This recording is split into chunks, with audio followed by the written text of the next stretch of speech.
vérité,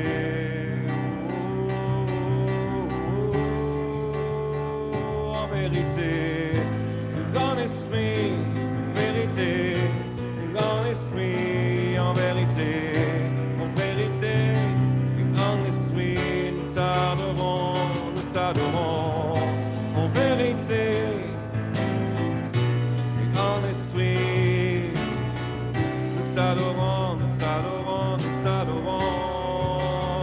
Quiere más sana, quiere yo mamá se, quiere yo mamá se. Oh, ama se quiere yo, quiere más sana na ne ore, yo mamá sabe o me, yo más sonde, yo más sonde, yo la más sana.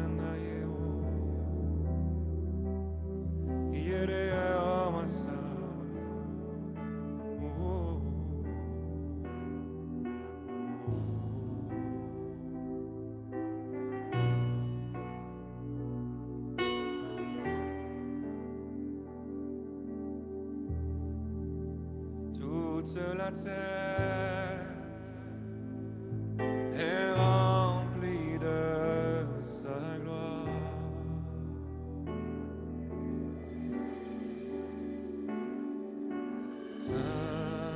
Saint, et l'Éternel des armées, toute la terre est remplie de sa gloire.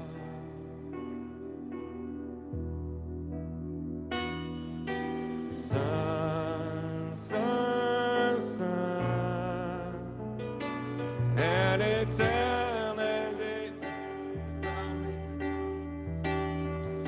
toute la terre est remplie de sa gloire. L'Éternel se tient.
Nous sommes très heureux de vous accueillir sur la chaîne YouTube de l'Abri France, mais aussi sur le Facebook, si vous suivez en ce moment en direct.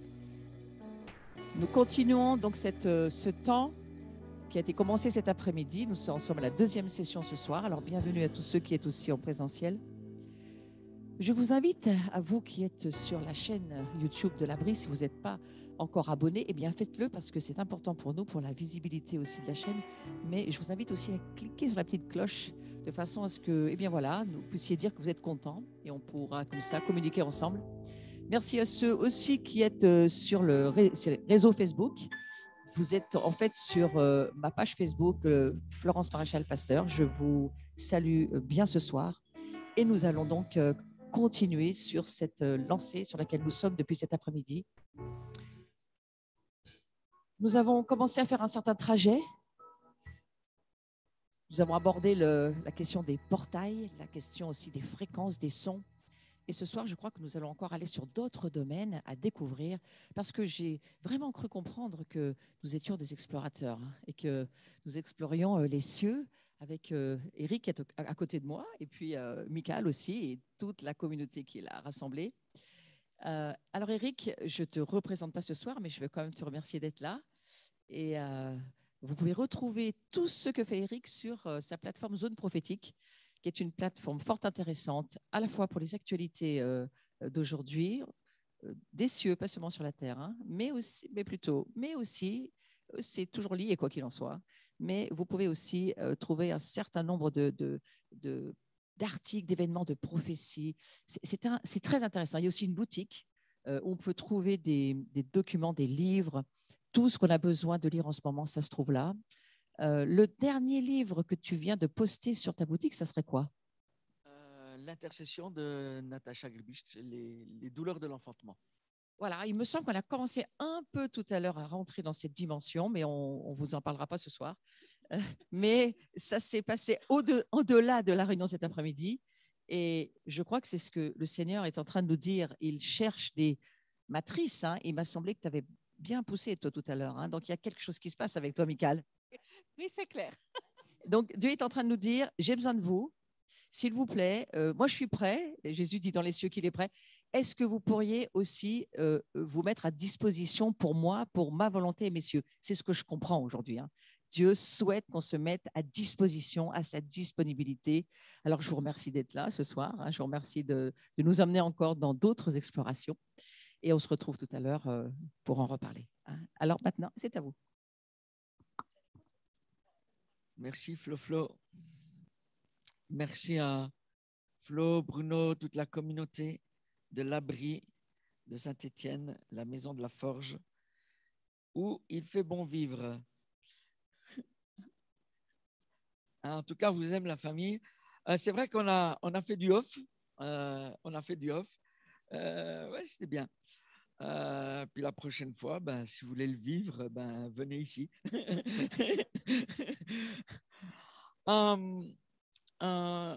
Il chantait ce chant, Saint, Saint, Saint, l'Éternel des armées. Isaïe 6, il est dit qu'il vit le Seigneur sur un trône très élevé et les pans de sa robe remplissaient le temple. Et ce soir, les pans de la robe du Père descendent dans ce lieu, derrière vos écrans, dans vos maisons et surtout à l'intérieur de nous. Donc ça, c'est aussi des mystères. Mais nous sommes en lui, il est en nous et les pans de la robe de Jésus, de sa présence, viennent pénétrer nos entrailles ce soir. C'est un portail. C'est pas juste quelque chose qu'on traverse comme une porte, c'est quelque chose qu'on traverse à l'intérieur. Ça va? Quand je dis ça, on comprend? C'est-à-dire que ce n'est pas une porte comme tu traverses la porte du bête là, qui est là. C'est des choses qui se passent à l'intérieur de lui, à l'intérieur de nous. C'est quelque chose qui se traverse dans l'union. Il y a des portails, on a compris qu'on était les portails. Et des choses que j'avais à cœur de vous partager. Oh, merci André. André, tu es un vrai père pour nous. Nous célébrons ta vie au milieu de nous. Je ne vous parle pas des comment ça s'appelle qu'on a mangé? Les endives au jambon fromage. Non, ça, c'était fantastique. Non, mais il faut le dire aussi parce que c'est les choses de la terre, mais que nous apprécions beaucoup. Merci, André.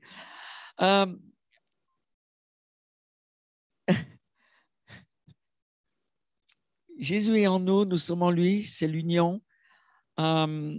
Il nous ouvre une porte, et il y a une porte qui a été ouverte, une voie qui nous donne accès, on en a parlé tout à l'heure, au travers du sang et de la chair de Jésus. Je ne sais pas si on réalise, on traverse, on touche son corps, sa chair, son sang. Ça signifie que son ADN céleste vient s'inscrire dans notre ADN. Ça veut dire que notre ADN, il n'y a personne qui peut le changer, même pas le vaccin. Ce n'est pas de la politique, c'est une réalité. Mon ADN céleste, rien ne peut le changer. Elle a été inscrite dans les lieux célestes. Et le sang de l'agneau, ce qu'il fait, c'est qu'il vient pas simplement nous purifier, nous sanctifier, il vient nous réaligner au son de la fréquence du sang qui chante dans les lieux célestes. C'est-à-dire que l'ADN de l'agneau de Dieu vient s'inscrire dans notre ADN et c'est là que nous pouvons dire que nous sommes un homme et une femme ou une femme nouvelle, changés, transformés de gloire en gloire par le Seigneur, l'Esprit. C'est le mouvement de la gloire de Dieu dans notre ADN. Je ne sais pas, docteur, si ça va. On a un docteur, un biologiste ce soir, donc on soumet toutes nos expériences, nos déclarations sanguines, dans le bon sens du terme. Mais son ADN vient s'inscrire dans notre ADN. C'est-à-dire que tout ce qui est en Jésus vient en nous. Et dans ce portail-là, il nous emmène sur cette mer de cristal qui est un lieu mystérieux qu'on peut décrire comme on le voit, comme on peut le comprendre. Et le jour où tu es enlevé dans l'esprit sur ce lieu ou à l'intérieur de ce lieu, ça change ta perspective de la dimension des cieux et surtout la perspective de cet endroit où Jésus nous attend, où le Père nous attend, devant son trône, là où se trouvent les 24 anciens, là où se trouvent les roues dans les roues, là où se trouve le mouvement de la gloire, là où se trouvent les conseils de Dieu, le gouvernement de Dieu, et là où nous sommes attendus dans les conseils de Dieu. Il y a d'ailleurs un verset qui nous demande, est-ce que tu t'es présenté dans le conseil de Dieu? Est-ce qu'on s'est présenté dans les conseils de Dieu? Là où Dieu n'est pas juste un père sur lequel on se jette sur ses genoux, mais il est un juge. Il a des jugements pour les nations aujourd'hui et personne, rien ni personne n'ira contre les jugements de Dieu pour les nations. On peut faire bouger des trucs dans l'intercession, mais Dieu a des plans pour les nations. Et il est sur son trône de justice et dans Daniel 7, c'est le seul endroit où il est parlé de Dieu comme l'ancien des jours, c'est-à-dire un sage assis sur un trône très élevé, en autorité. Et il est dit que les juges sont assis et nos livres sont ouverts. Quand? Tout le temps. Il y a un lieu de justice et d'équité. Il en est parlé dans le psaume 89, que la base de son trône, c'est la justice et l'équité. C'est là où il exerce sa justice pour les nations. Et ce que réclament les nations aujourd'hui, ce que réclament les gens qui manifestent aujourd'hui, c'est la justice.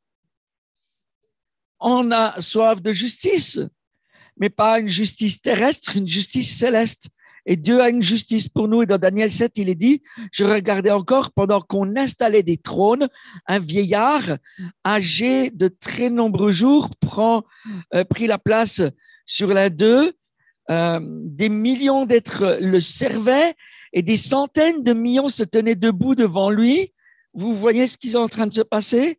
La cour de justice prit place et on ouvrit les livres et je regardais toujours. Et Daniel était là comme un observateur, un explorateur. Il regardait la scène. Des millions de millions de millions qui le servaient. Et des juges sont assis et nos livres sont ouverts. Et je vous encourage à relire ce texte, pas comme une histoire, mais une réalité où ton livre et mon livre sont ouverts, où le livre de cette communauté est ouvert ce soir. Là où il y a un livre, il y a un ange. Où est ouvert le livre de cœur, oasis d'amour. Pourquoi je dis cœur? Ben, c'est ça. J'allais dire cœur à cœur, oasis d'amour. C'est un nouveau nom. Et là où il y a un livre ouvert, il y a un gouvernement et il y a en tout cas un ange qui est assigné. Donc, il y a des anges qui sont assignés dans les lieux de gouvernement et les livres sont ouverts parce qu'il y a des jugements qui sont donnés. Et j'aimerais parler des décrets célestes. Un décret, c'est un document officiel. Moi, je ne suis pas propriétaire de maison. J'ai des amis qui sont propriétaires et je suis content pour eux. ils reçoivent un document officiel comme quoi la maison leur appartient. Ça, sur la terre, il y a peut-être que l'État qui peut te le piquer, ça, ils peuvent encore, mais dans les lieux célestes, quand un décret est écrit par le juge, l'ancien des jours, rien ni personne ne peut le toucher. Parce que dans ma compréhension, et ce n'est pas écrit dans les livres, mais c'est signé par le sang de l'agneau qui est sur le propitiatoire. L'encre céleste que personne ne peut toucher, parce que cette encre parle plus fort que tous les autres livres et tous les autres mots.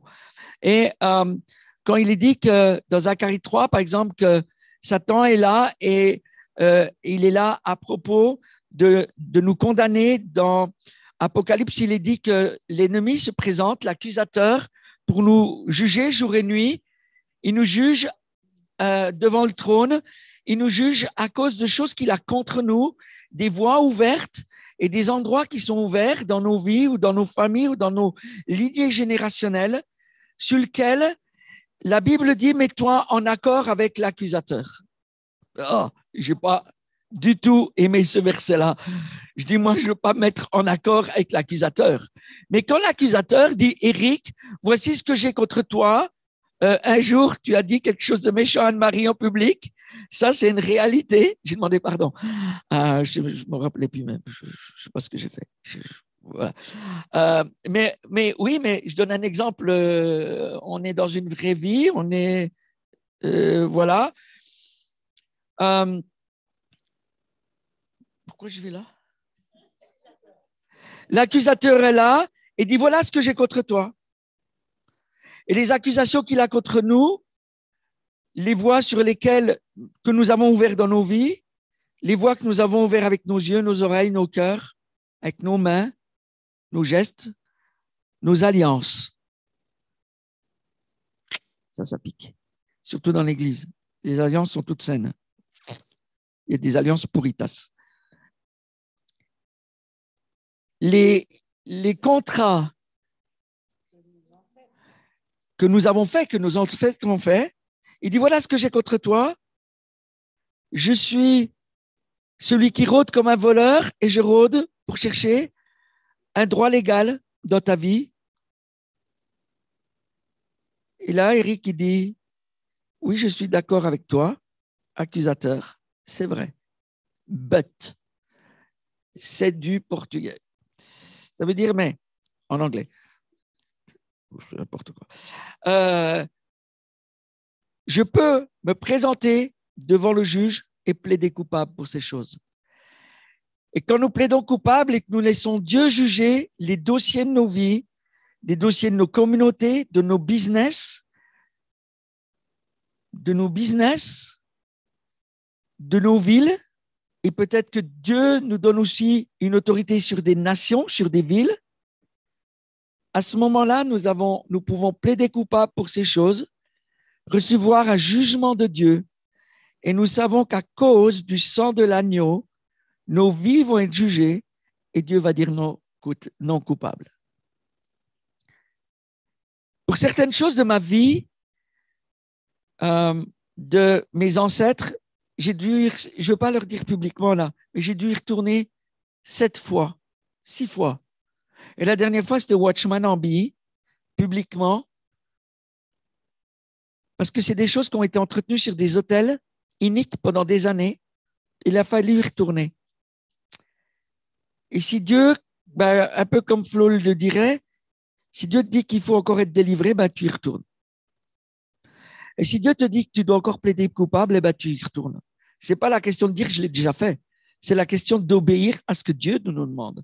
À ce moment-là, on comprend qu'il y a un décret céleste que Dieu va écrire et qui va définitivement brûler les papiers que l'ennemi a dans ses mains pour dire « J'ai payé le prix suffisant parce qu'Éric s'est présenté devant moi, a plaidé coupable, a demandé pardon. » Et à ce moment-là, ce n'est pas juste de recevoir par la foi, mais c'est de recevoir un décret céleste qui descend dans nos mains en disant « L'affaire est réglée. » Quand Jésus était sur la montagne,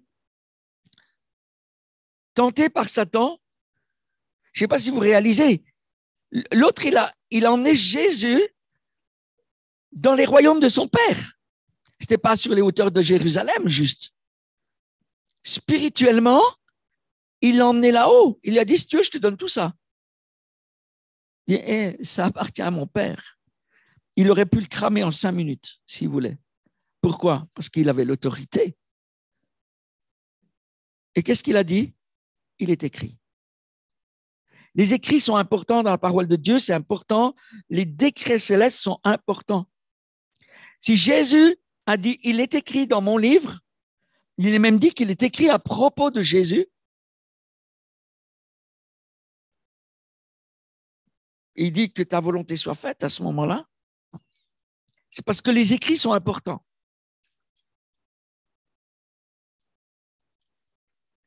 Et je ne suis pas à mon plan là, mais on s'en fiche du plan. Je vous parle avec mon cœur.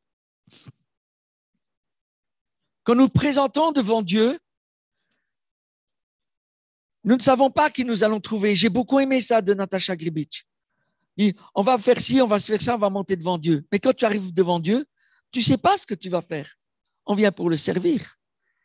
On peut se retrouver à devoir plaider pour une situation, pour une cause, pour une nation, pour l'Ukraine, pour la Russie, pour Israël, pour le Liban.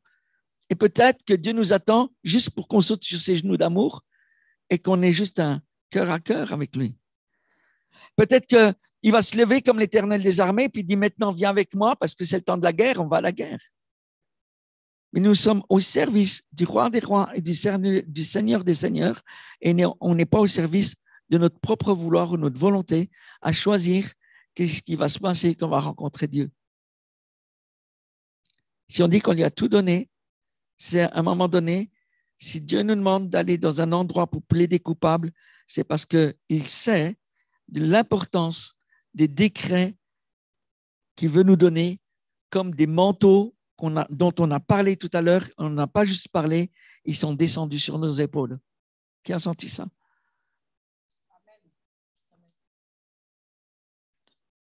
Vous comprenez que les décrets, c'est important? Les écrits sont importants, les édits sont importants. Il est même dit dans la parole de Dieu, oracle de l'Éternel. Quand Dieu parle, c'est important. Et quelquefois, on a vite fait dire, Dieu m'a dit. Oh. Ça manque un peu de crainte de Dieu, ça manque un peu de révérence, ça manque un peu d'humilité. Ça ne veut pas dire que Dieu ne nous parle pas. Mais est-ce que c'est notre propre volonté qui dit que Dieu a dit ou Dieu a réellement dit comme un décret? C'est très, très important. Je rajouterais juste, ce qui est important aussi, c'est que parfois, nous, en tant que chrétiens ou dans l'Église, etc., on reçoit quelque chose de Dieu, mais on ne l'écrit pas. Ou on a un rêve et on ne l'écrit pas. Et ce rêve, ce que Dieu nous dit, c'est aussi un décret. Et moi, maintenant, je fais très attention. Regardez, j'ai mon petit cahier là et je note les choses. Et à un moment donné, tu regardes et tu dis « Waouh, c'est impressionnant comment la suite des choses se fait. » Je ne sais pas si vous avez déjà vu ça. Vous relisez des mois après la ligne de conduite. Et Dieu nous dit que c'est important vraiment de noter ce qu'il nous dit, de noter ce qu'on ressent. Et ça fait partie des décrets. Parce que c'est trop facile de dire, bon, voilà, Dieu m'a dit, et puis après, on passe à autre chose. Mais si Dieu t'a dit, à un moment donné, moi, dans ma vie, j'ai été clairement reprise par Dieu. Il m'a dit, mais qu'est-ce que tu veux que je te dise de plus? Tu ne fais pas ce que je te dis. Tu n'obéis pas. Quand je te dis de dire quelque chose, tu ne le fais pas. Et tu veux que je te parle? Mais fais déjà ce que je t'ai dit et après, on verra. Et c'est pour ça que tout à l'heure, elle disait, Florence, c'est important de venir déclarer ce que Dieu vous dit parce que sinon, vous allez être bloqué. Parce que le Saint-Esprit, quand il dit quelque chose, tu dois lui obéir. Et ça, c'est le plus grand péché qu'on fait, c'est qu'on n'obéit pas à ce que Dieu nous demande. Parce que des fois aussi, on croit qu'il va nous demander des choses extraordinaires, mais pas forcément. Des fois, Dieu nous dit une petite chose, mais si tu ne la fais pas, tu n'iras pas plus loin. J'aimerais poursuivre on a parlé tout à l'heure des fréquences, des portails. Je vais revenir là. Hein. Mais Dieu inscrit à la mémoire de notre ADN des choses. On a parlé de l'eau tout à l'heure.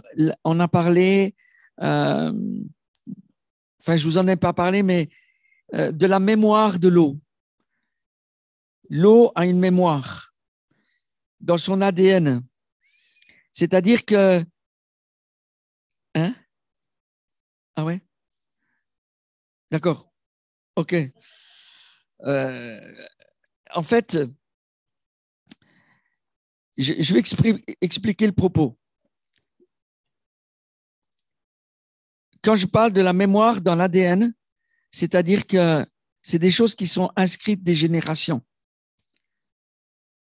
Voilà. Quand je parle de la mémoire de l'eau, je veux aller sur l'eau des cieux, qui est libérée du trône de Dieu, et l'eau qui est dans le trône qui est sur auprès du trône de Dieu, les eaux d'en haut ont le souvenir, ont la mémoire de la gloire de Dieu. Tu vois ce que je veux dire? Comme un ange qui a passé, ou un archange, un chérubin qui a passé des décennies, des millions d'années dans la présence de Dieu, il a la mémoire de la gloire de Dieu, de l'endroit où il était. Et dans ce sens, alors, je ne parle pas de la mémoire de l'eau comme Nicolas Machin dans les livres Puritas, c'est pas ça. C'est pas ça que je parle. Je dis, c'est pour ça que je l'explique, quand les eaux d'en haut viennent visiter ma vie, viennent à l'intérieur de moi, c'est la gloire de Dieu qui vient en moi. Parce que cette eau a la mémoire de la gloire de Dieu. Parce que cette eau, elle connaît la gloire de Dieu. Et ma vie connaît la gloire de Dieu parce que je suis aligné avec les eaux d'en haut. Vous comprenez ce que je veux dire? Ça va, ça? OK. Et au niveau de l'ADN spirituel, moi, j'ai tout un ADN qui est lié spirituellement à ma vie, à mes parents, mes grands-parents, mes arrière-grands-parents.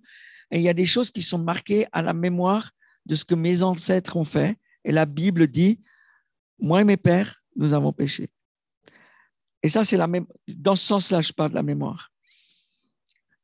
Et l'ennemi connaît très bien ces choses qui sont à la mémoire de notre ADN, de notre héritage spirituel, de notre background. On peut mettre des noms, on a tous des noms, de notre lignée de sang.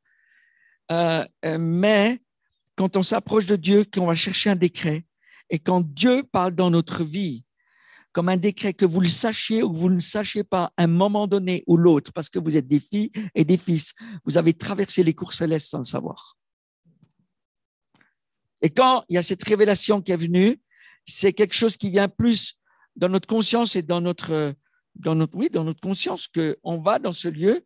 Moi, je suis conscient quand je vais devant Dieu comme le juge ou l'ancien des jours, ou qu'on va même des fois pour une nation, ou comme là, on pourrait aller ensemble parce qu'on est un gouvernement prophétique et apostolique, donc nous aurions l'autorisation d'aller devant Dieu pour une nation. Je ne pourrais pas aller tout seul. Mais quand Dieu nous donne la possibilité d'aller sur une nation comme, on va prendre la situation actuelle, ou celle d'Israël, ou des situations comme le Liban, on va toucher des choses très fortes qui sont à la mémoire de ces nations. Mais ce qui est extraordinaire, c'est quand Dieu libère un décret, le sang de l'agneau parle plus fort que tous les autres décrets, que tous les décrets des présidents, que tous les décrets des hommes de la terre, et même contre toutes les stratégies de l'ennemi et de l'enfer, ne pourraient pas venir contre parce que le sang parle plus fort. Et il parle plus fort aussi que tous les autres sangs qui ont été versés. Parce que la Bible nous dit que le sang de l'agneau parle plus fort que celui d'Abel. Et Abel, c'est le premier sang qui a été versé sur la terre. Et ça veut dire qu'il couvre tous les sangs qui sont versés. sur la terre et les sangs qui ont été versés sur les autels iniques. J'aimerais donner 2 petits témoignages. Le premier, c'est une révélation que le Seigneur avait commencé à me donner avant que notre petite fille Sarah Joy soit née.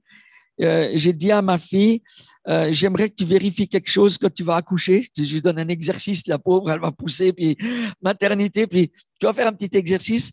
J'ai dit à mon gendre, j'aimerais que tu rentres dans la salle d'accouchement et que tu oignes d'huile les linteaux et que tu rentres cette pièce dans l'invisibilité des yeux et des oreilles de l'ennemi et puis que tu accueilles les anges pour que la gloire de Dieu se manifeste. Pour ceux qui connaissent pas mon gendre Christopher, lui, il est grave, il est très grave. Enfin, dans l'esprit, il est secoué. Hein. Et lui, il arrive dans le truc, il met la louange à fond, il peut avoir les médecins, tout ce que tu veux, il s'en fiche complètement. Et puis la présence de Dieu se manifeste. Et à un moment donné, j'envoie un message à ma fille, j'ai dit, je vois qu'il y a 3 anges qui se présentent. Et puis, elle n'a pas pu le voir parce qu'elle était en train de pousser. Et quand ils ont vérifié l'heure à laquelle j'ai envoyé, elle l'a vu au plafond, 3 anges se présenter dans cette pièce pour accueillir cette petite Sarah Joy qui venait. Parce que nous avions eu une révélation. Je ne dis pas que c'est la révélation, c'est ce que nous avons vu, qu'il y avait un scribe perverti qui venait aussi se présenter pour inscrire cette petite fille dans un livre perverti. Et on s'est dit à ce moment-là, c'est quelque chose qui se traite à un autre niveau, ça se traite dans les cieux. C'est pas juste avec une petite prière.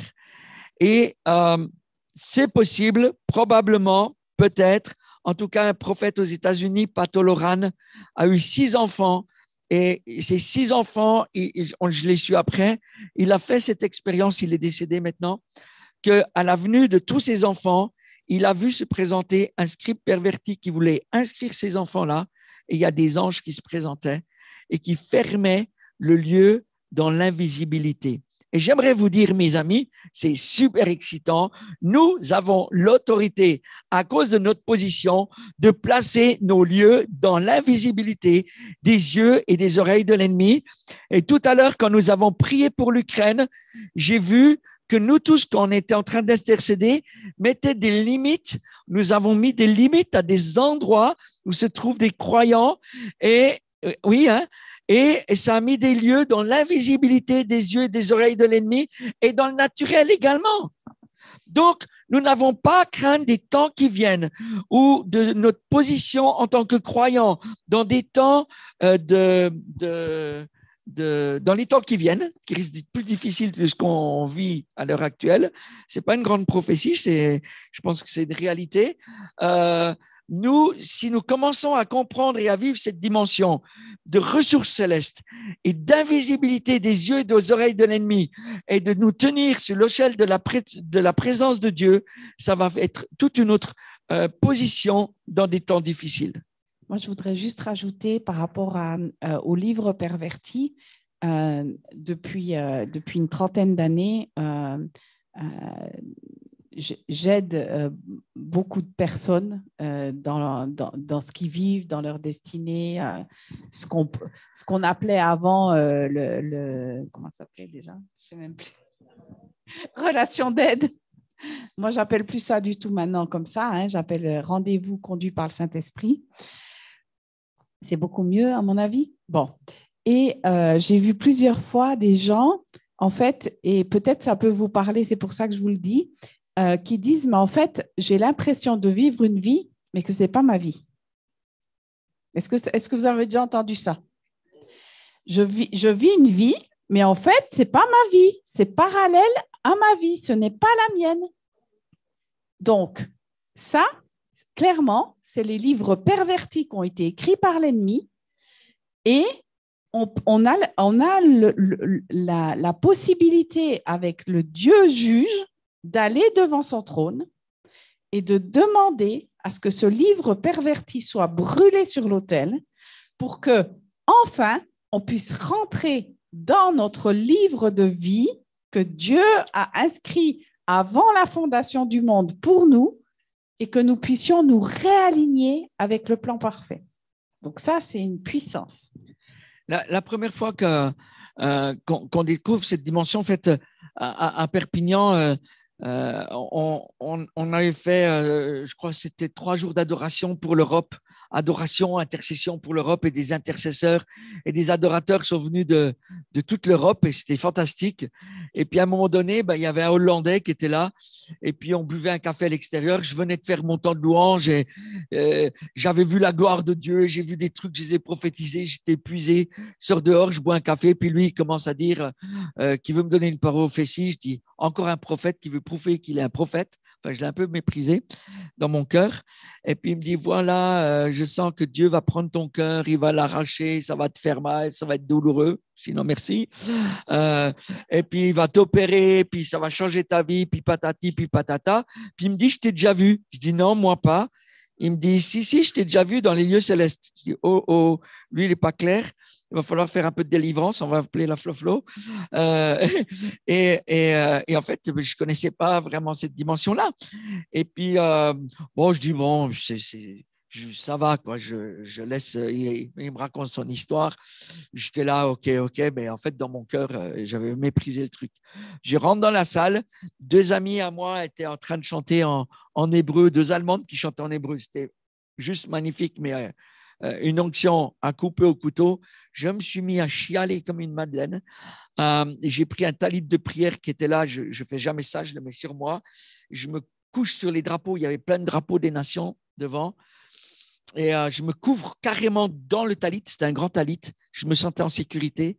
Et là, Dieu est venu arracher mon cœur physiquement, sorti de ma poitrine. C'était douloureux. Ça a duré près d'1 heure. J'ai été enlevé au-dessus de la France. Les choses que je prophétisais juste auparavant, j'étais dans cette dimension et j'ai été enlevé en esprit, ravi dans les lieux célestes pendant 1 heure. Je suis revenu, j'étais dans un état pitoyable. Et j'ai dit à Dieu, mais je ne voulais pas revenir. Je pensais que je n'allais jamais revenir. Vous savez pourquoi? Parce que ce jour-là, j'ai touché un goût de la gloire que je n'avais jamais goûté avant. Et le fait de goûter à ça, je dis, je veux plus. Et ça a créé un nouvel soif, un nouvel désir, plus de désir de lui dans ma vie. Et je vais voir ce Hollandais, puis je dis, j'aimerais bien que tu reviennes une fois, un petit peu comme ça, à Rise Up, ça s'appelait Rise Up. Et puis il m'a dit, oui, mais j'ai un sujet intéressant. Je dis, viens avec ton sujet, super. Il est dans notre salon, quelques temps plus tard. Puis il nous parle des cours de justice et je dis, je veux y aller. Et dans mon esprit, je savais, je devais y aller. J'ai fait une liste de 3 pages de tous les trucs, même les trucs que j'avais demandé pardon à Jésus, mais je sentais qu'il y avait des failles, des trucs pas bien réglés. Je dis, j'emmène tout le paquet. Ça a duré 2-3 heures de temps. J'ai commencé à tout plaider coupable pour toutes les affaires de ma vie devant Dieu, afin que j'ai un décret nouveau. Il y a des choses, je n'arrivais même pas à les exprimer par rapport à mes grands-parents, tout ça. Mon petit-fils qui était là, qui avait 1 mois, Élie, il hurlait. Vous savez pourquoi? Parce que ça traversait dans son ADN, dans la lignée de sang. Et puis après, quand ça a été fini, j'étais beaucoup mieux. Et le lendemain, mon frère, qui habite Toulouse et puis qui était puis très aligné, il m'appelle, il me dit, Eric, qu'est-ce que tu as fait? Tu as trafiqué quelque chose dans notre famille. Et lui, il l'avait senti à Toulouse, à distance. Parce que c'est très puissant quand on s'approche devant Dieu et qu'on vient régler des affaires. Qu'on ait la conscience des cours célestes ou pas des cours célestes. On est devant Dieu. Qu'on a la conscience, c'est la conscience qu'on comprend mieux un peu la dimension des livres, enfin, puis des décrets, je trouve. Et je finis. Ouais, vas-y. J'ai un truc dans la bouche. C'est un truc. Non, c'est. Oh, ça va. Et c'était tellement puissant que ça commençait à toucher l'ADN de mon frère à cause de notre lignée de sang. Et je finis après, je te laisse. Et quand on a commencé avec Michael d'aller dans une autre dimension, et là on parle aussi de la repentance et tout ça, on est d'accord par rapport à nos familles. On a vécu avec Michael dans la pauvreté pendant les premières années de notre mariage. Pendant 30 ans, presque. Pendant 30 ans. C'est terrible. Mais pauvreté, Michael allait à la cave chercher des bons pour manger. Je veux dire, on n'était pas payé dans notre ministère, tout ça. Enfin, c'était un truc de pauvreté, d'abus qu'on acceptait aussi. En fait, c'est le genre, tu caresses le démon d'un côté, puis et puis de l'autre côté, tu le détestes, quoi. Enfin, tu connais ça. Et on a commencé à se réaligner avec Israël parce que l'histoire de mes grands-parents était liée avec Israël. Et puis, on a commencé à semer un bout de nos offrandes en Israël et à se réconcilier avec ça. Vous savez quoi? Plus jamais, plus jamais, plus jamais, nos poches ont été percées. Et je sais absolument que partout où on passe, il y a tellement de gens qui ont des poches percées. Ça rentre, ça sort. Ça rentre, ça sort. Et tu ne peux rien faire contre ça, spirituellement parlant. Tu es volé à chaque mois. Mais ça peut être changé. Et on est le témoignage vivant que ça a changé. Oui. Et moi, je voudrais vous raconter un petit témoignage qui est arrivé hier. Vous voyez comment c'est super. Vendredi dernier, j'avais un rendez-vous conduit par le Saint-Esprit avec une dame. Et cette jeune femme était en instance de divorce et le divorce n'arrivait pas à se prononcer. Vous savez, des fois, ça bloque, mais vraiment, ça bloque. Et elle était en plus tiraillée parce qu'elle avait du mal à accepter ce divorce, etc. Plusieurs choses. Et donc, on prie, on va dans ce lieu, on demande à Dieu qu'il écrive des papiers de divorce pour elle. Vous savez quoi? Le lundi matin, son ex-mari, qui ne voulait pas signer les papiers, ça faisait des mois qu'il faisait traîner, il appelle son avocate. Il lui dit, c'est bon, maintenant je veux signer et vendredi, on passe devant le juge. Hier, elle passe devant le juge. Il signe le divorce, fini. Elle est libre. Et son ex-mari part rapidement et elle est avec les deux avocates. Son avocate à elle, qui est chrétienne, et l'avocate de son ex-mari. Et là, elle explique. Elle dit, vous me croirez ou pas, mais voilà ce que j'ai fait vendredi dernier. Et l'avocate de son ex-mari, elle lui dit, ben ça, c'est extraordinaire. Parce que je croyais que jamais votre ex-mari allait signer les papiers. Il ne voulait pas le faire. D'habitude, c'est réglé en 3-4 mois. Avec lui, je n'arrivais pas à mettre un point final. C'est comme s'il ne voulait pas divorcer. Elle dit, je ne sais pas d'où c'est sorti. Lundi, il m'appelle et il me fait signer les papiers. Vous voyez comment c'est puissant, les décrets? C'est énorme. C'est énorme parce que Michael part d'un cas de divorce, mais en fait, quand on règle des choses dans nos vies, on reçoit des papiers de divorce parce que nous divorçons d'avec nos alliances, nous divorçons d'avec nos contrats pourritas, nous divorçons d'avec des esprits mauvais, nous divorçons des alliances que nous avons faites sur des autels pervertis, nous ou nos pères. Mais en fait, c'est réellement ça, c'est réellement de divorcer d'avec ces alliances pourries afin de trouver une alliance nouvelle en Jésus et que cette alliance puisse être de nouveau contractée avec lui, signée, scindée, scellée au travers du sang. Et ça se passe où? À chaque fois, à chaque jour que nous montons dans sa présence. Un autre truc qui est vraiment puissant, quand on voit que les décrets célestes viennent s'aligner dans les tribunaux de la terre. Ça m'excite au plus haut point. Mon gendre, lui, quand on l'a connu, il n'était pas chrétien. Il est venu dans un Novotel et puis il a donné sa vie à Jésus pendant que je témoignais de mon témoignage de guérison. Et la réalité, il n'était pas venu pour Jésus, il était venu pour ma fille.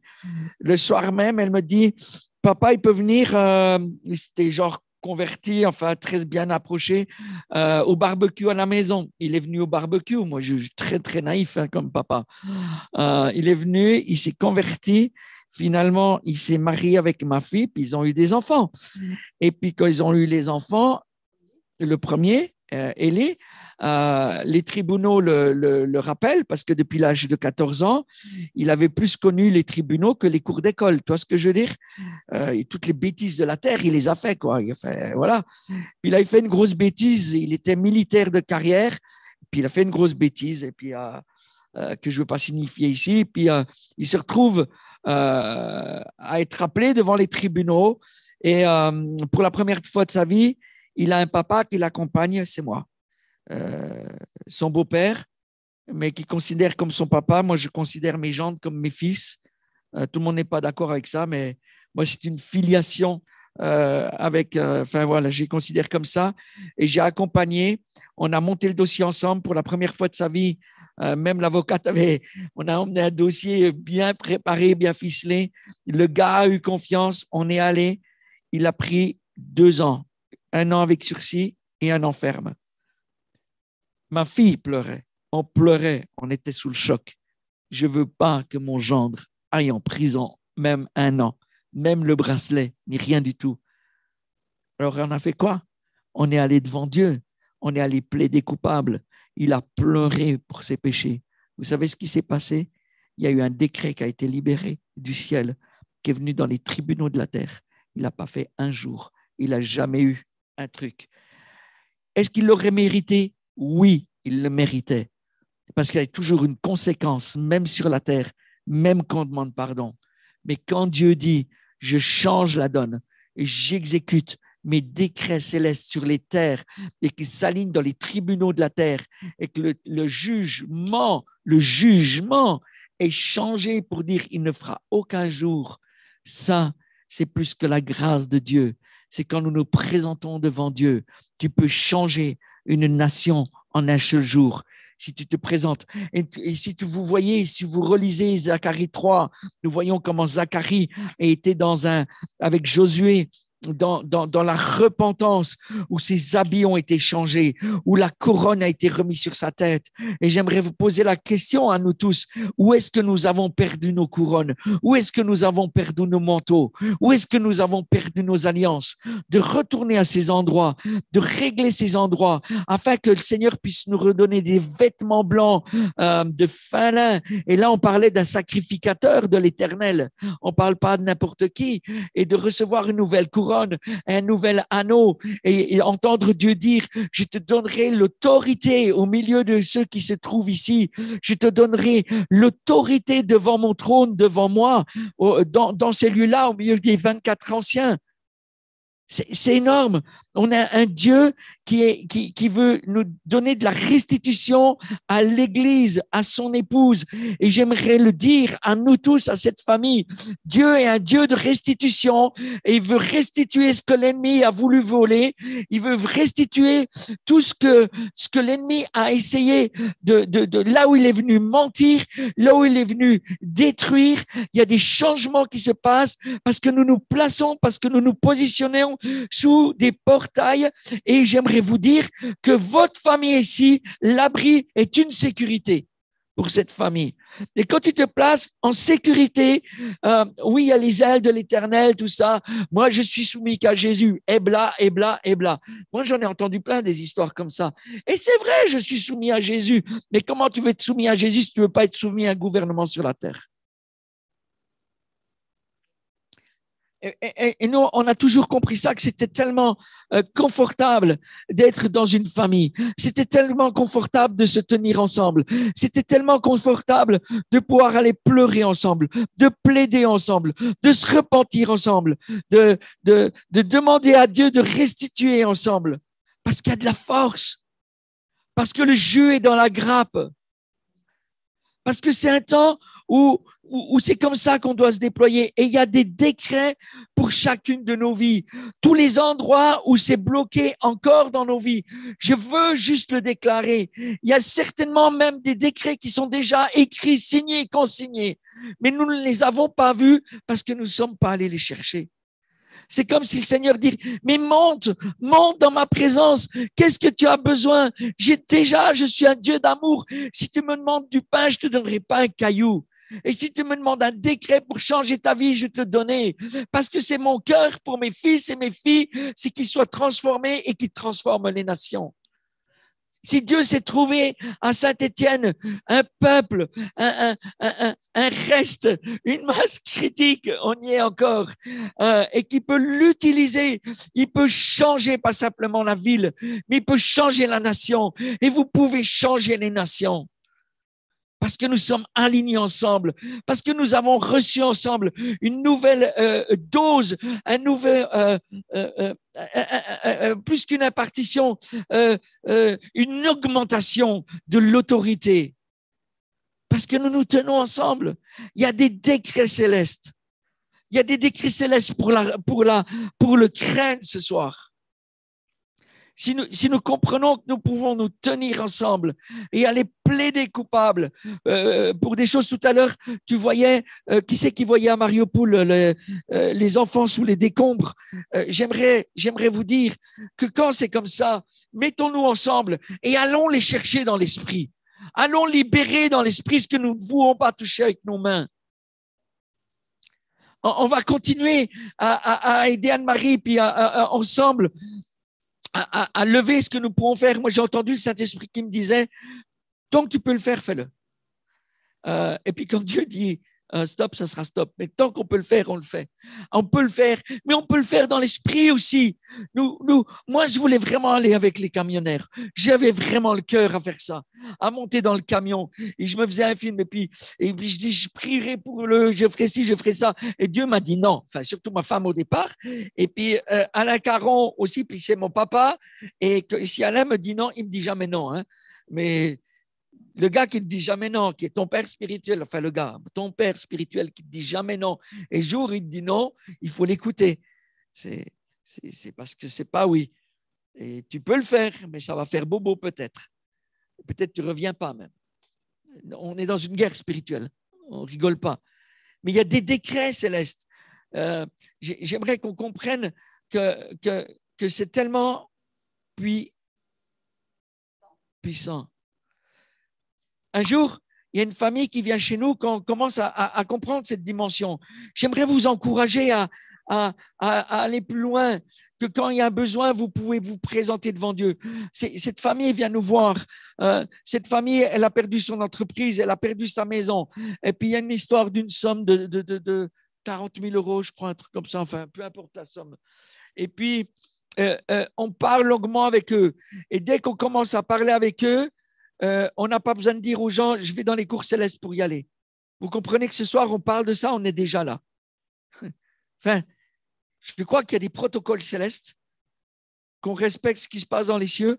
Il n'y a pas un protocole comme 1, 2, 3. Vous voyez ce que je veux dire? On est là. On est assis avec Christ dans les lieux célestes. On est dans cette place 24/7. Et alors que cette famille arrive dans notre salon, qu'on commence à parler, les deux enfants, on les avait mis pour faire des dessins. Et les deux, ils n'étaient pas hauts, hein. Ils sont venus en pleurant devant leurs parents, en leur demandant pardon. On n'aura pas dit de faire ça.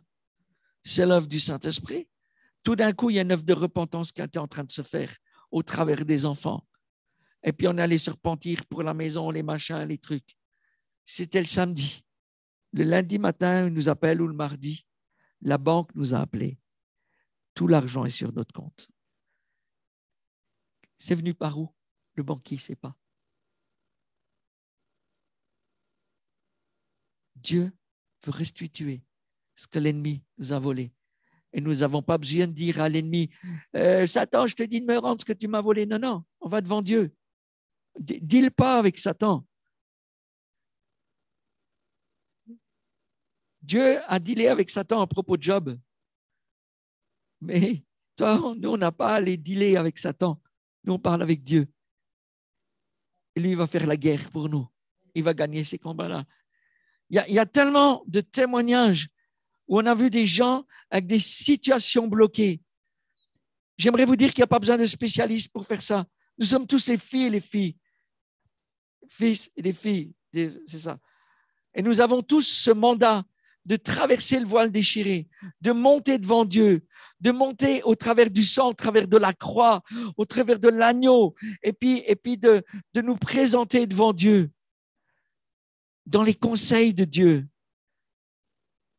juste simplement avec humilité, pour recevoir un décret qui dit que nous sommes acquittés et que les choses peuvent changer. On a vu tellement de choses avec des gens qui avaient des entreprises et des situations bloquées.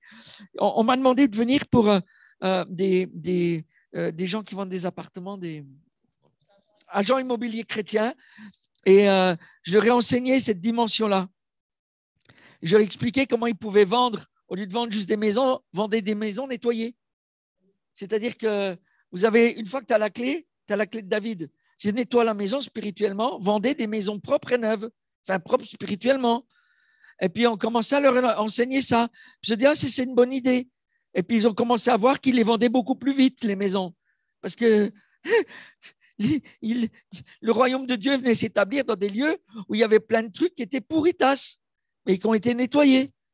Puis à un moment donné, il y a cette femme qui est agent immobilier avec un gros dossier d'immeuble à Marseille qui est bloqué dans les tribunaux depuis je ne sais pas combien de mois.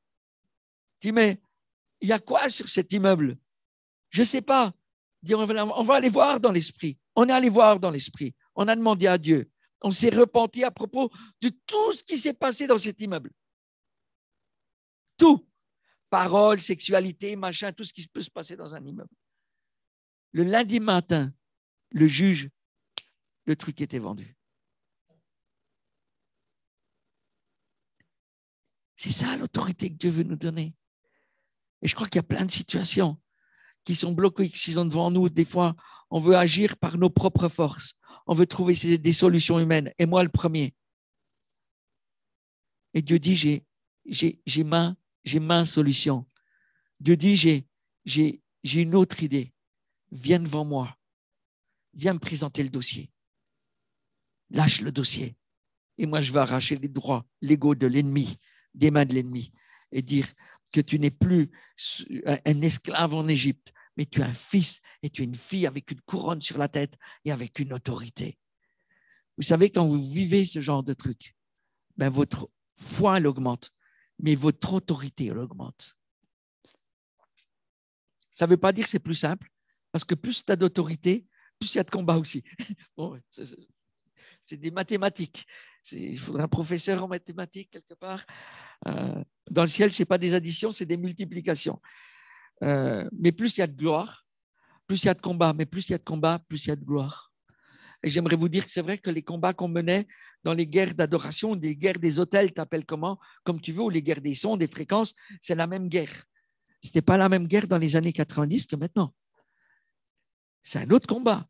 On se retrouve avec des trucs pourritas pour de vrai. Et il faut être ensemble. J'aimerais juste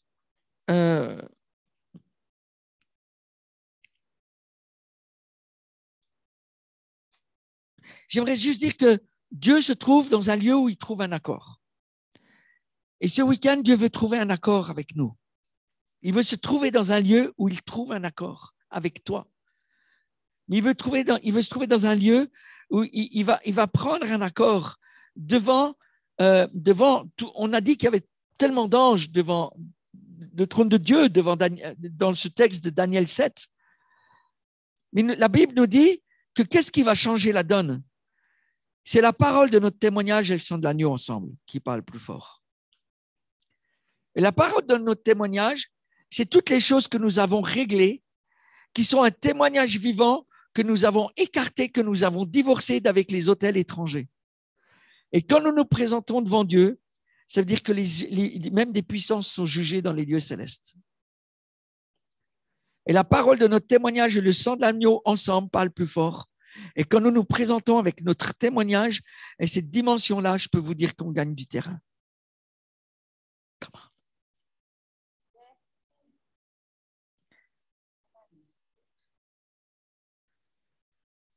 Il y a une chose qui s'appelle en France le pouvoir de représentation.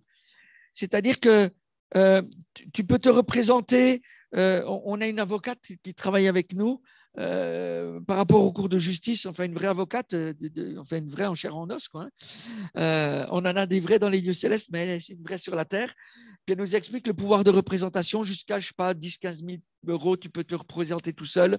Après, tu peux te présenter tout seul dans le tribunal des prud'hommes. Mais tous les autres tribunaux, tu es obligé d'avoir un avocat.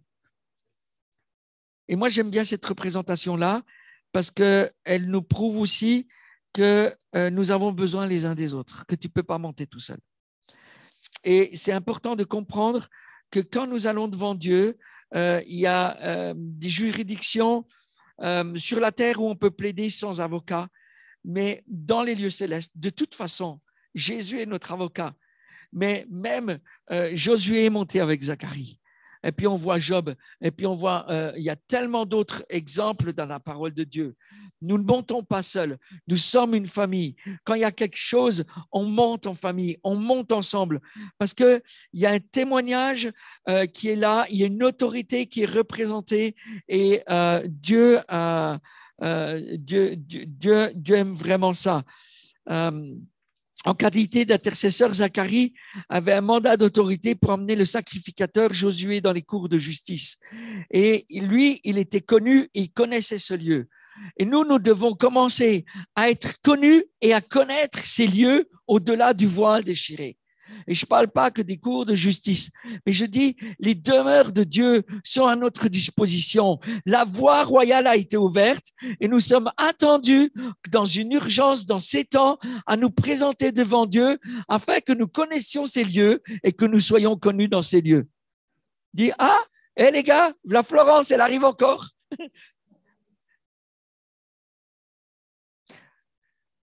On rigole un peu, mais quand j'ai écrit ce livre, un jour au milieu de la nuit, j'ai eu beaucoup de combats.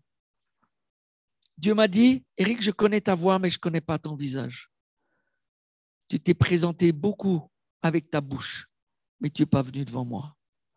Seigneur, Seigneur, aide-moi. Seigneur, je crie à toi. Il a dit, je veux te voir face à face. Je veux avoir une rencontre avec toi.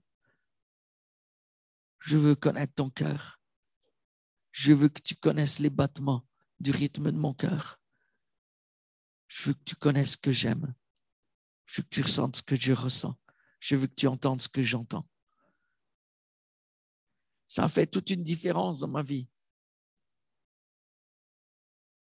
Mais nous devons connaître ces lieux et pas attendre qu'on soit tous ensemble pour le vivre. Mais toi, ferme la porte de ta chambre et commence à venir juste dans ma présence. Pas juste pour faire du soaking, mais pour être actif au-delà du voile, dans la présence de Dieu, pour servir son autel et connaître l'autel que nous servons. Je veux savoir quel est l'autel que je sers. Je veux connaître cet autel. Et je veux être connu dans ces lieux où se trouve l'autel de l'Éternel.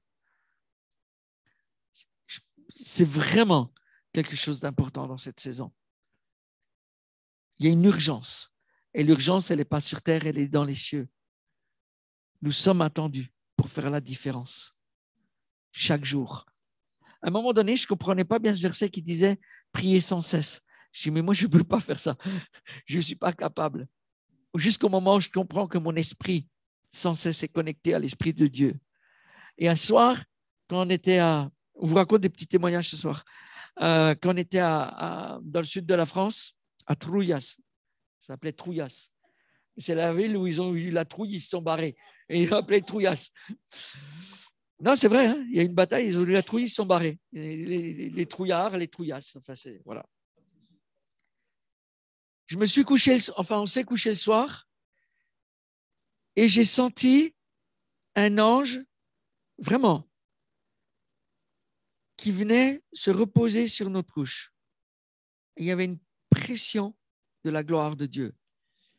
Et c'est la première fois que je fais ça, je pose ma main sur mon esprit, qui n'est pas là, mais là. C'était juste pour signifier où se trouve notre esprit. Et je dis, Seigneur, non, avant il me dit, je veux que tu sois le gardien des parfums de ma présence. Je dis, j'aime ça. Ça, j'ai kiffé. Ça m'a bien plu. J'ai pris, ou après ou avant, je ne sais plus. J'ai pris ma main, je l'ai mis là, et j'ai ordonné à mon esprit de rester aligné avec l'Esprit de Dieu. Toi, là, tu ne vas pas te balader n'importe où. Je veux que pendant mes nuits, si je dois faire des rêves, ils seront, je veux bien préciser, dans le 3e ciel et pas dans le 2e, pas des rêves pourritas. Dire j'ai rêvé d'un truc et pensant que c'est un truc de Dieu, et en fait, c'est un truc complètement qui est sur l'autre autel. Non, mais c'est très important. Et j'ai ordonné à mon esprit, et souvent je le fais, d'ordonner à mon esprit de rester aligné avec l'Esprit de Dieu. Dans ce sens-là, je suis un adorateur 24/7 et ma maison est une maison de prière, ma maison intérieure, le temple où le Saint-Esprit vit. Et dans ce sens-là, je connais les lieux où je vais et je suis connu dans ces lieux parce que mon esprit reste 24/7 aligné dans la présence de Dieu. À tel point que je me confesse ce soir, j'aimais bien regarder certains films ou certaines séries. C'est perso. Je ne suis plus autorisé. C'est-à-dire que Dieu ne m'a pas dit tu ne dois pas le faire et puis je suis tenté à le faire. C'est quand je commence à regarder un truc, ça me... Et c'est comme si Dieu me dit, mais je ne t'attends pas là, je t'attends ailleurs. Et ça, c'est perso. Hein. Je ne suis pas en train de donner une règle doctrinale que tu ne dois pas regarder ci ou ça. C'est chacun est responsable de sa vie. J'en ai bien assez avec la mienne. Un autre aspect très important, et je finirai là-dessus, Michael, je ne sais pas ce qu'elle va dire encore, mais depuis 1810, le gars qui fait, c'est l'histoire, il est où, Laurent? Histoire de France. Le Seigneur te parle, mon fils, toi qui es. 1810, les soutanes des religieux comportaient 33 boutons qui représentaient les 33 années du Christ. Et ils avaient un pouvoir, il n'y avait pas de tribunaux, ils avaient un pouvoir d'autorité législative de ce temps-là. Et c'est resté comme ça, c'est-à-dire qu'on a enlevé les boutons, mais la robe de l'avocat, en France, c'est toujours le même modèle. Ça n'a pas bougé depuis 1810. Et on disait que l'avocat était cru sur sa robe. Cru du verbe croire, pas cru comme la salade. Et c'est très important parce que ça veut dire que l'avocat, quand il rentre dans le tribunal, il n'a pas besoin de passer par la porte où il y a le portique de sécurité. Ils ont des portes sur le côté. Rien que le fait de tenir sa robe dans sa main, ils n'ont pas une obligation, à moins qu'on leur demande de présenter leur carte professionnelle. Ils sont crus sur leur robe. Quand ils rentrent dans le tribunal, ils mettent la robe, ils sont crus sur leur robe à cause de la robe qui est sur eux. J'aimerais vous dire que nous sommes les sacrificateurs du Dieu vivant et que nous sommes crus sur la robe que nous portons. Nous sommes crus sur notre manteau. Et les manteaux qui sont descendus cet après-midi sur nos vies, nous pouvons monter dans les lieux célestes. Nous pouvons aller dans les conseils de Dieu. Nous ne sommes pas des étrangers. Nous ne sommes pas simplement des fils et des filles. Nous sommes crus sur notre robe. Et sur cette terre, même si ces manteaux semblent invisibles, face à la puissance des ténèbres, nous sommes crus sur notre robe. Et c'est des assignations qui sont royales, qui sont célestes, qui sont déposées sur nous. Et on doit savoir quel est l'autel que nous servons, quel est le Jésus que nous servons, quel est le roi que nous servons, parce que c'est l'autorité que Dieu nous donne et qu'il est déposé dans nos vies et sur nos manteaux. Une fois, j'ai vu ces manteaux dans les lieux célestes. Ils ne brillaient pas. Ils étaient des manteaux humbles, d'humilité. Mais j'ai vu qu'il y avait sur le bras, sur l'épaule, ici comme ça, notre rang qui était inscrit. C'est-à-dire que j'ai compris à ce jour-là que devant le trône de Dieu, ce n'était pas une politique communiste où tout le monde était au même rang. Nous sommes tous des fils et des filles, mais nous n'avons pas tous la même autorité. Nous n'avons pas tous le même manteau. Nous n'avons pas tous le même mandat. Nous n'avons pas tous la même destinée. Et quand tu connais ton identité en Christ, parce que tu es monté dans la présence de Dieu et tu connais ce lieu, tu n'as pas besoin où tu n'as plus le désir de vouloir le manteau d'un autre ou l'huile d'un autre, parce que tu es bien dans ton huile. Et je souhaite que vous soyez bien dans votre huile, dans le mandat et la destinée que Dieu vous a donné à tous, vous a assigné, et que vous n'ayez pas besoin d'avoir le désir le manteau d'un autre. Tu sais, j'aimerais tellement, quand Billy Graham est décédé, c'était fantastique, tout ce qu'on a vu sur Internet. Tout le monde voulait le manteau de Billy Graham. Bon, c'était beau en même temps, je comprends le truc. Mais moi, je fais confiance au Seigneur pour qu'il nous équipe de l'équipement dont nous avons besoin. Et je suis de ceux qui comprennent que quand un ministère qui est loin vient vers toi et peut déposer des choses dans nos vies, impartition, tout ça, il n'y a pas de problème. Et même on le veut, enfin, on veut toujours plus, on est des gourmands. Mais qu'on comprenne notre mandat, notre destinée. Et à cause de notre autorité, le Seigneur veut nous donner des décrets dans les portails que nous traversons. Là où nous traversons, le Seigneur nous donne cette autorité. C'est-à-dire qu'il y a une autorité. Si vous voulez, moi, de ce que je comprends, j'aimais beaucoup ce que Derek Prince disait, que les 5 ministères étaient faits pour la terre, jusque devant le voile déchiré. Et traverser le voile déchiré, c'était un mandat sacerdotal, c'est-à-dire qui représente les 4 faces de Dieu. Et moi, je le vois comme ça, c'est mon interprétation, tout le monde n'est pas d'accord, mais je vous la partage parce qu'on est des amis et parce qu'on est en famille et parce que je me sens en famille. À l'aise. C'est pas partout. Le bœuf, c'est la dimension apostolique. Et la dimension prophétique, c'est l'aigle. La dimension sacerdotale, c'est l'homme. Et la dimension... Il m'en manque un. Pourquoi ça va pas ? Le royal, c'est le lion.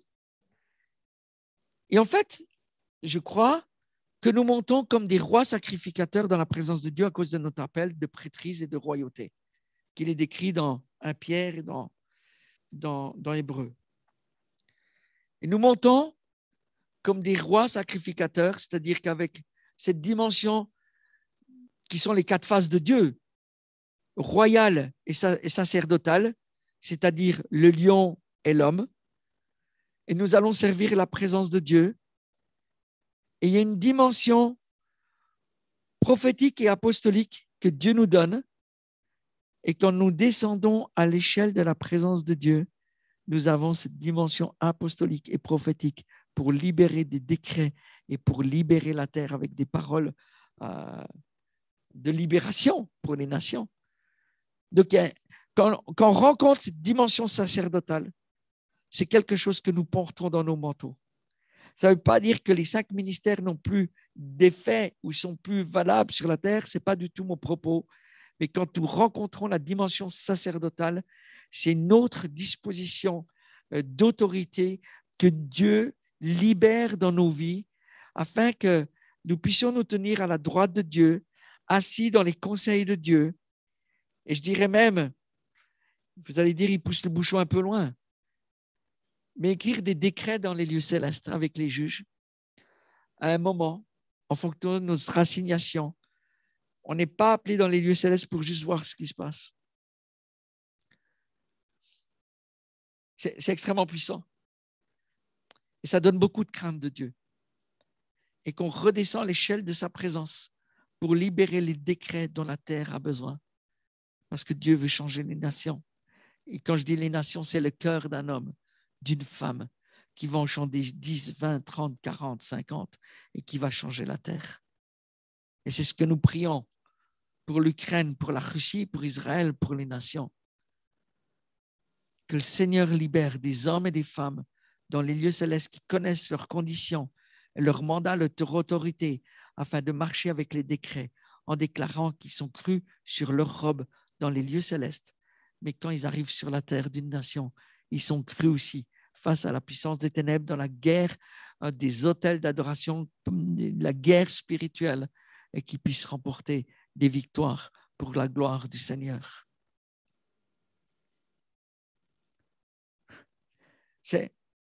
On n'est pas juste des fils et des filles. Vous savez, on s'est comportés comme des enfants gâtés. À dire, Seigneur, donne-nous, fais-nous, donne-nous. On revendiquait. Puis en plus, les Français sont très forts pour la revendication. Et puis Dieu est en train de dire, moi, je revendique mes droits dans ta vie. Tu es mon fils, tu es ma fille. Et toute la question aujourd'hui, c'est juste la réponse par notre obéissance. Dans Isaïe, il est dit, pour l'amour de moi que je veux agir. Et Jésus, je veux te dire, c'est pour l'amour de toi que je veux te servir. C'est tellement excitant. Et c'est à notre portée. Il dit, le royaume de Dieu est dans notre face. Il est à notre portée, c'est-à-dire qu'il est là. Attrape-le. C'est une saison pour attraper tout ce que le Seigneur nous donne et l'autorité que Dieu nous donne pour marcher. Moi, je voudrais juste rajouter quelque chose. Parce que vous avez vu, on est complémentaires. Moi, j'ai plus le cœur pastoral aussi. Et en fait, dans ces manteaux, souvent dans l'Église, on parle justement des 5 ministères, ok, qui sont dédiés à l'Église. Je ne vais pas vous énumérer tous les 5 ministères, vous les connaissez. Mais je crois que chacun de nous a une destinée, un appel sur sa vie. Et que vous pouvez être des apôtres dans les domaines de la terre et que vous devez l'être. Si vous êtes fils et filles, vous devez manifester le royaume de Dieu sur la terre. Vous êtes les ambassadeurs du royaume des cieux. Ça veut dire que là où vous êtes, regardez par exemple Anne-Marie qui est devant moi. Anne-Marie, elle a cet appel, ce ministère apostolique dans ce qu'elle fait. Voyez, ce n'est pas réservé à l'Église.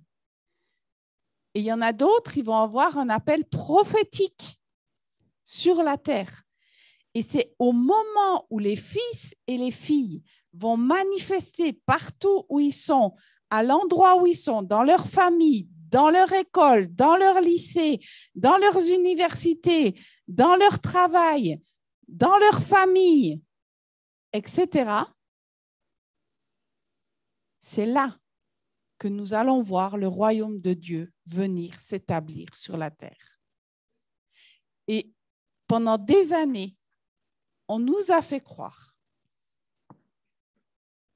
que ces ministères étaient réservés à l'Église et qu'il y avait ce qu'on appelait profane et ce qu'on appelait sacré. Et ça, c'est un mensonge de l'ennemi. Parce qu'il a peur que quand vous rentrez dans votre destinée, vous êtes des bombes atomiques. Tous autant que vous êtes, chacun dans votre domaine. Et moi, je ne peux pas faire ce que toi, tu peux faire. Chacun a reçu un appel précis de la part de Dieu et c'est le temps maintenant. Et c'est une urgence. Quand je vous dis ça, je sens une urgence. Quand je vous disais tout à l'heure, c'est le temps d'obéir à ce que Dieu vous demande. Est-ce que vous êtes prêts à le faire? Est-ce que vous êtes prêts à rentrer dans ce que Dieu a prévu pour vous avant la fondation du monde? Être ambassadeur, quand vous êtes ambassadeur dans un autre pays, ça veut dire que dans l'endroit où vous êtes, dans le bâtiment où vous êtes, vous n'êtes pas régi par les lois du pays dans lequel vous êtes, mais vous êtes régi par les lois du pays duquel vous venez. Vous vous rendez compte? La puissance? Donc, ça veut dire, la Bible nous dit que nous sommes des ambassadeurs de Christ sur cette terre. Ça veut dire que partout où je suis, je manifeste quoi? les lois du royaume de Dieu. Encore faut-il les connaître, ça c'est autre chose. Mais ça veut dire que c'est ces lois-là auxquelles je dois obéir, première chose. Et c'est ces lois-là que je dois manifester. Et vous savez quoi? Si on l'avait compris, on aurait déjà renversé le monde.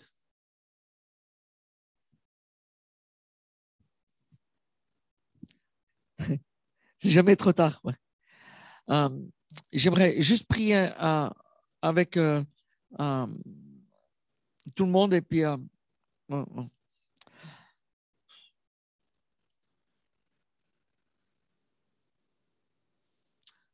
merci Jésus parce que c'est toi qui as ouvert la voie par excellence pour que nous puissions connaître cette demeure. Et nous traversons au travers du voile déchiré et nous aimons nous tenir dans ta présence.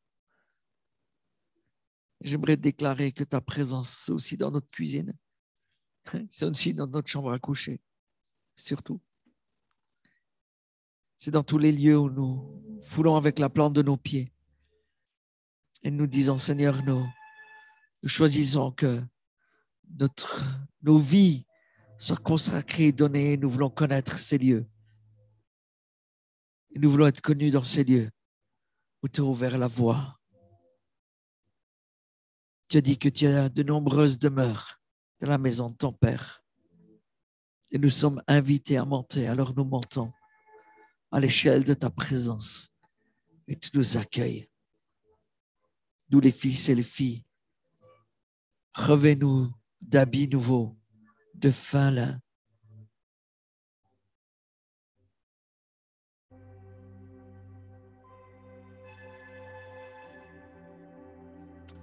J'aimerais dire que la prière de notre Père, c'est une prière juridique.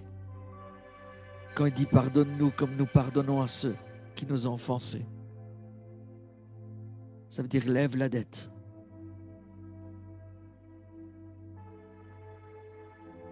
Seigneur, donne-nous de comprendre comme tu comprends. Et nous comprenons que ce n'est pas compliqué de nous tenir de ta présence et de t'obéir avec nos yeux, avec nos oreilles, avec nos cœurs, avec nos mains, avec nos pieds. De marcher là où tu marches, de suivre l'agneau là où il marche. Là où tu vas, j'irai. Je te suivrai, je te poursuivrai, je poursuivrai ta présence.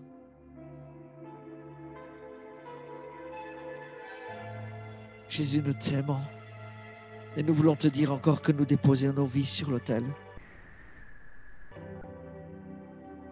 Que tu viennes prendre nos vies. Nous voici, Jésus, juste devant toi. On n'a rien à cacher. On dépose nos titres, nos talents, nos rêves. Et on dit, Jésus, juste, on est là pour toi. Saisis-toi de nous. Pour l'amour de toi, nous nous offrons comme un sacrifice pour servir ta présence, pour servir ta volonté et pour faire ta volonté. Nous t'aimons, Jésus. Nous t'aimons, Jésus.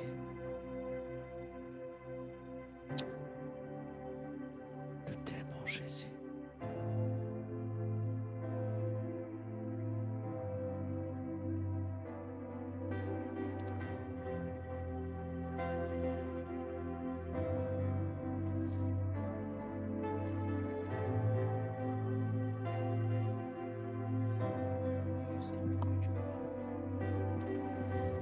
Merci beaucoup, Eric et Michael, pour cette soirée. J'aimerais juste, pour vous qui êtes avec nous sur YouTube et sur Facebook, vous remercier d'avoir été avec nous. Et bien, nous prions que la même chose, vous aussi, vous puissiez saisir l'attente de Dieu. Et alors que nous poursuivons Jésus, je crois que lui aussi nous poursuit et il nous attend lui aussi. Voilà. J'aimerais simplement vous donner un rendez-vous demain. Demain, ça sera pour 11h sur le YouTube. On se retrouve à cette heure précise. Nous, ça commencera un petit peu avant, mais pour le YouTube, ça sera 11h.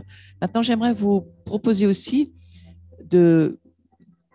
si vous avez sur le cœur, de soutenir ce qui se passe, de soutenir les enseignements, ce que vous avez entendu, de simplement parfois remercier aussi d'avoir été instruit, d'avoir appris des choses peut-être nouvelles que vous n'avez jamais entendues. Eh bien voilà, vous avez l'occasion de le faire. Vous pouvez le faire directement sur notre site ou avec le code que vous avez en bas sous l'écran, le QR code. Vous pouvez aussi envoyer des chèques ici à l'adresse. Vous avez tout sur le site de l'Abri. Et on vous remercie en tous les cas d'avoir été avec nous. Et nous vous souhaitons une bonne soirée. À demain.